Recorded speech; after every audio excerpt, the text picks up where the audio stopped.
আজকে আপনাদেরকে বাড়িতে লোহা থেকে পেতল, পেতল থেকে সোনা কিভাবে বাড়িতে তৈরি করতে হয় শেখাচ্ছি। একটা কিছু নিয়ে নেব পাত্র, আমি প্রদীপ নিয়েছি, ওতে নিয়ে নেব অল্প কেরোসিন, ওতে দিয়ে দেব পিতাম্বরী, খানিকটা পিতাম্বরী দিচ্ছি, ওটা গুলিয়ে নেব। একটা নারকেলের ছোবড়া নেব, এরকম এই যে নিয়েছি, ওটা ডুবিয়ে মেজে নিচ্ছি।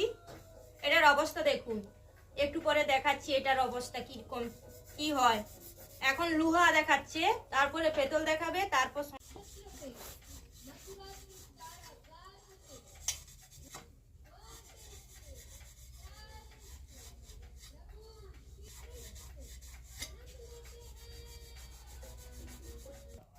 লোহা থেকে সোনা।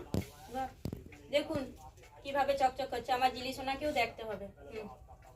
হয়েছে জিলি সোনা দেখা, দেখুন সবগুলো মিজে নিচ্ছি, তারপর দেখাচ্ছি। দেখলে দেখা,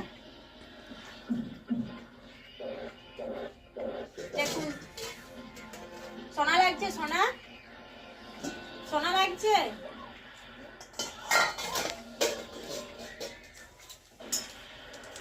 আপনারা যদি না পান তাহলে এই সুপার এক্স এই সাবানটা প্রচন্ড শক্ত হয়, এটা ভেঙে কেরোসিন তেলে, কাঁচের বোতলে করে কেরোসিন তেলে ডুবিয়ে রেখে দিলে, ওটা দিয়ে পরিষ্কার করলে এইরকম সোনা হয়ে যাবে।